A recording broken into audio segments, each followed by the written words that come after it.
Hello everyone.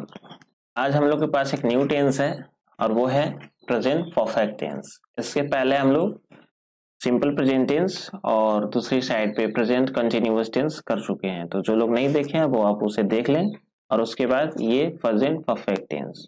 सो देखते हैं पहले इसकी आइडेंटिफिकेशन कैसे किया जा सकता है, मतलब पहले पहचान तो लें कि कैसा होगा ये टेंस। तो दो बातें मीन्स कुछ बातें हमें ध्यान रखनी है कि अगर हमारा हिंदी का सेंटेंस इन वर्डों से एंड कर रहा है तो वो हमारा प्रेजेंट परफेक्ट टेंस है। क्लियर है? अब हम इसकी स्ट्रक्चर को देखते हैं। क्या स्ट्रक्चर इसका? स्ट्रक्चर है सब्जेक्ट प्लस हैज और हैव, वर्ब दैट फॉर्म और ऑब्जेक्ट। हमें यहाँ पे एक एक बात माइंड में रखनी है कि हैज और हैव को कब करेंगे, कब यूज करेंगे। सो यहाँ पे मैंने मेंशन कर रखा है कि जब भी हैज आएगा तो वो आएगा किसके लिए? ही के लिए, सी के लिए, इट के लिए और सिंगुलर नॉन ये कोई भी सिंगल नेम हो सकता है। वहीं दूसरी साइड पे ये जो हमारा हैव है ये होता है किसके लिए?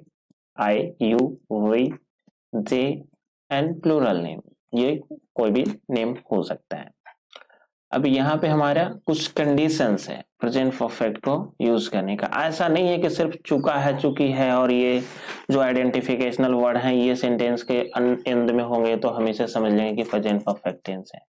होता है बट वो एक बेसिक इंग्लिश के लिए है। अब थोड़ा हमें यहाँ पे ध्यान रखना है कि इसका कंडीशन क्या होगा, किस कंडीशन में हम प्रेजेंट परफेक्ट का यूज करेंगे। तो the first condition is that just completed action, मतलब जो हमारा काम अभी अभी हुआ है तो उसके लिए हमें प्रेजेंट परफेक्ट का यूज करना है। अभी अभी की मैं बात कर रहा हूँ।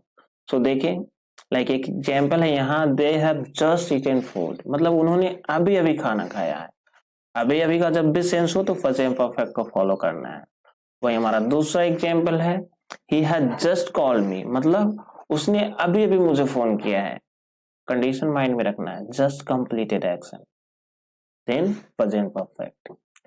वही हमारा दूसरा कंडीशन है past action with present result. पहले समझते हैं इसको कि past action with present result क्या होता है। मतलब ये कि हमारा एक्शन जो है वो पास्ट से चला आ रहा है बट उसका रिजल्ट अभी आया है। समझेंगे एग्जाम्पल के माध्यम से, इसे भी समझेंगे बट कंडीशन अभी माइंड में ये रखना है कि पास्ट एक्शन मीन्स एक्शन तो पास्ट से होता हुआ आ रहा है बट रिजल्ट उसका अभी आया है। क्या हो सकता है एग्जाम्पल्स देखें। सी हैज ब्रोकन हर फोन, उसने अपना फोन तोड़ दिया है। ध्यान देना, सी हैज ब्रोकन हर फोन, उसने अपना फोन तोड़ दिया है। इसका रिजल्ट क्या आ रहा है? एक्शन तो पहले हुआ ना, फोन का टूटना तो पहले हुआ, एक्शन अब आ रहा है फोन टूटा हुआ है। माइट भी उसकी स्क्रीन काम नहीं कर रहा होगा, माइट भी वो ढंग से स्क्रॉल नहीं कर पा रहा होगा, माइट भी जब वो स्क्रॉल करता होगा तो उसके फिंगर पे वो उसकी जो ग्लास है वो चुभता होगा। तो रिजल्ट कब आया? और पास्ट में एक्शन कब हो रहा है और रिजल्ट कब आ रहा है? सिंपल इज दैट कि एक्शन पास्ट का होगा, रिजल्ट प्रेजेंट में आएगा, then we have to follow present perfect. वहीं दूसरा एग्जांपल है, I have lost my keys, मैंने अपनी चाबी खो दी है। ये भी तो पास्ट में ही खोया था, अभी खोता थोड़ी, खोया तो पहले था बट उसका परिणाम अब आ रहा है, रिजल्ट अब आ रहा है। शायद मैं लॉक को वह क्या खोल नहीं सकता हूँ, तोड़ना पड़ेगा या जो कुछ भी होगा उसका रिजल्ट बाद का है। बट पहला हमारा है एक्शन जो कि पास्ट में हो रहा है, चाबियां खो गई, पहले खो गई, उसका वो फोन का स्क्रीन टूटा, पहले टूटा। Means action from past but the result will be for present, then go for this. हमारा थर्ड कंडीशन है एक्सपीरियंसेस इन लाइफ। क्या है एक्सपीरियंसेस? जो भी हमारा लाइफ का एक्सपीरियंस है उसको बताने के लिए हम लोग प्रेजेंट परफेक्ट का यूज कर सकते हैं। मैंने यहाँ कुछ लिमिटेड वर्ड दे रखा है जिसके माध्यम से हम लोग ये समझ पाएंगे कि ओ अगर ऐसा हुआ तो सेंटेंस जो हमारा है वो प्रेजेंट परफेक्ट का होगा। देखते हैं एग्जाम्पल। एग्जाम्पल है, she has never driven a car, उसने कभी कार नहीं चलाई है। तो ये भी तो उसका एक्सपीरियंस है, वो अनुभव भी तो उसकी एक्सपीरियंस ही तो है कि वो कभी कार नहीं चलाई है। वही दूसरा एग्जाम्पल है हमारा, सी हैज मेट हिम बिफोर, वो उससे पहले मिल चुकी है। Might be good experience, bad experience, कुछ तो होगा ना एक्सपीरियंस उसका उससे मिलने का। तो जब भी हमारा एक्सपीरियंस की बात हो, एक्सपीरियंस ऑफ लाइफ की बात हो तो हमें प्रेजेंट परफेक्ट को फॉलो करना चाहिए। क्लियर है? और एक बात और, जब भी ये जितने भी कंडीशन है इसके अकॉर्डिंग आपको सेंटेंसेस करना चाहिए एटलीस्ट जितना हो सके। मैं ये नहीं कह रहा हूँ कि नंबर ऑफ सेंटेंसेस आप बढ़ा लो, और उसके बाद प्रैक्टिस को जाओ। मेन थिंग इज दैट कि आप सोचते हो जो कुछ भी आ रहा है बस बोल डालो, बोल डालो is not all about English, ठीक है। तो इस पे ध्यान रखना है। हमारा जो फोर्थ कंडीशन है रिसेंटली कंप्लीटेड एक्शन। क्या होता है रिसेंटली कंप्लीटेड एक्शन, इसको भी हम समझते हैं। रिसेंटली कंप्लीटेड एक्शन जो होता है मींस वह काम जो लगभग पूरा हो चुका है और अभी ये पूरा हुआ है, बट टाइम मेंशन नहीं किया गया है कि कब पूरा हुआ है। तो वैसे एक्शन को हमें जब बताना हो तो भी हम प्रेजेंट परफेक्ट को देख सकते हैं। जैसे यहाँ पे मैंने लिमिटेड वर्ड दे रखा है, जस्ट अभी अभी का जब सेंस होगा तो हमें प्रेजेंट परफेक्ट को फॉलो करना है। रिसेंटली मीन्स हाल ही में जो भी काम होता है उसके लिए भी, एंड द फाइनल लैटली ये भी क्या है हाल में और हाल ही के दिनों में। सो पॉइंट इज जब रिसेंटली कंप्लीटेड एक्शन की बात करनी होगी हमें तो हम क्या करेंगे प्रेजेंट परफेक्ट को फॉलो करेंगे। सो अब हम इसके कुछ एग्जांपल्स देख लेते हैं।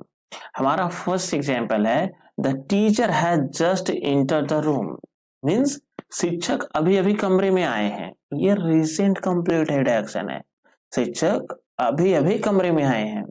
वहीं दूसरा एग्जांपल है the government has recently announced a new rule, सरकार ने हाल ही में नया नियम घोषित किया है। क्या हो रहा है ये रिसेंट है, काम तो पूरा हो गया, अभी बताया था मैंने कि रिसेंट जो होता है ऑलमोस्ट काम कंप्लीट हो गया होता है उसमें, बट पॉइंट उसमें ये है कि उसमें टाइम मेंशन नहीं होता है कि कब। जैसे यहाँ का क्या था, सरकार ने हाल ही में नया नियम घोषित किया है।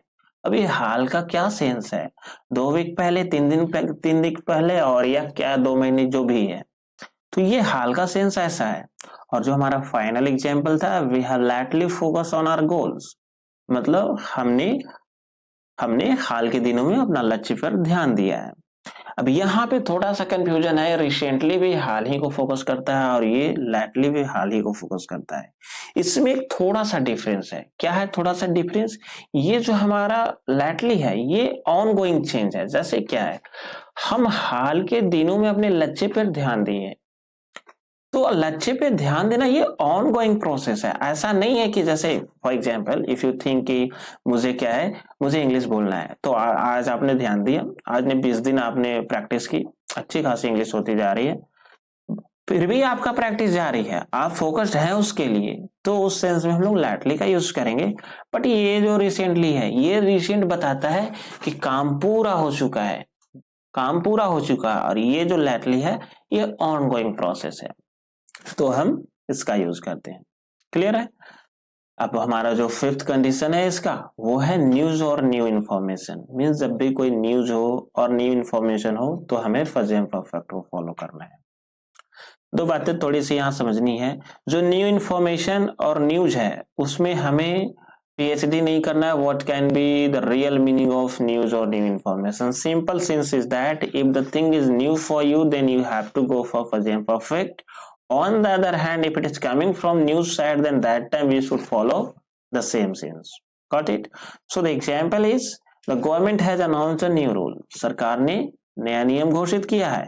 It can be one kind of news for those one who is a news lover. On the second side, it can be one kind of new information for those one who hasn't idea before. मतलब एक ही news है जो information के तौर पे भी काम कर सकता है और एक न्यूज के तौर पे भी काम कर सकता है। वही हमारा दूसरा एग्जाम्पल है he has resigned from his job. उसने नौकरी छोड़ दी है। ये जानकारी है, एक न्यू इन्फॉर्मेशन। किसके लिए? किसी के लिए भी हो, लेकिन ये क्या है, क्या है, ये है एक न्यू इन्फॉर्मेशन। मतलब ओवरऑल देखो टेंस का क्या है, टेंस काफी इजी है, बट हम क्या करते हैं कि सिर्फ उसका आइडेंटिफिकेशन कर लिया, उसका स्ट्रक्चर कर लिया, उसके बेसिक सेंस समझ लिया और देन कम फॉर प्रैक्टिस। ऐसा नहीं है, इसके कंडीशंस को देखने होते हैं कि किस कंडीशन में हमको इसको फॉलो करना है। क्लियर है। अब इसके जो हमारा जो आई थिंक सो ये लास्ट होगा, तो ये क्या है, जब भी हम कोई अचीवमेंट की बात करेंगे तो हम प्रेजेंट परफेक्ट की फॉलो करते हैं। और अचीवमेंट क्या हो सकता है, देखिए एग्जाम्पल क्या है, क्या है, she has won the competition, she has won the competition, उसने प्रतियोगिता जीत ली है। पॉइंट इज कि वो उसका अचीवमेंट है कि वो जीत गई है। अभी रिसेंट इंडिया पाकिस्तान का मैच हुआ है, अब आप मुझे कमेंट करके बता देना कि राइट सेंटेंस क्या होगा। इंडिया ने मैच जीत लिया है, क्या होगा राइट सेंटेंस इंग्लिश का। ओके, तो the next example is we have built a home, हमने नया घर बना लिया है। तो ये भी वन काइंड ऑफ अचीवमेंट है कि हमने नया घर बना लिया है। तो एक बार मैं फिर से रिव्यू करवा दूं कि जब भी प्रेजेंट परफेक्ट को फॉलो करना हो, जब भी हमें इंग्लिश बोलनी हो, तो इस बात का ध्यान रखना हो कि कंडीशन क्या है, क्योंकि जब तक हम कंडीशन नहीं समझेंगे तब तक हम सही इंग्लिश नहीं बोल सकते हैं, और कुछ भी बोलना स्पोकन नहीं होता है। इसलिए ये बातें बहुत बेसिक लेवल पे जाकर समझनी है कि बिना अंडरस्टैंडिंग के, मीन्स कंडीशन के, नहीं बोल सकते हैं सही इंग्लिश। क्लियर है? हाँ, और दूसरी बात, अगर इसमें आपको कहीं से कुछ डाउट रहता हो तो आपके लिए एक दरवाजा हमेशा खुला हुआ है, वो है कमेंट सेक्शन का। तो आप वहां पे जाएं, अपने सुझाव रखें, अपने जो डाउट्स हैं वो रखें। और वन थिंग, अगर किसी को मुझसे क्लासेस करनी हो तो आप डायरेक्टली मुझसे जुड़ सकते हैं। और एट द एंड मैं ये कहूंगा कि अच्छी खासी अभी ये कंडीशंस हैं, 6 कंडीशन है प्रेजेंट परफेक्ट की, तो इसका यूज करें और जितना हो सके उतना यूज करें। Okay, so thanks for this. I will meet you in the next video. Till then, you have to practice this tense in this way so that you can speak correct English. Thank you.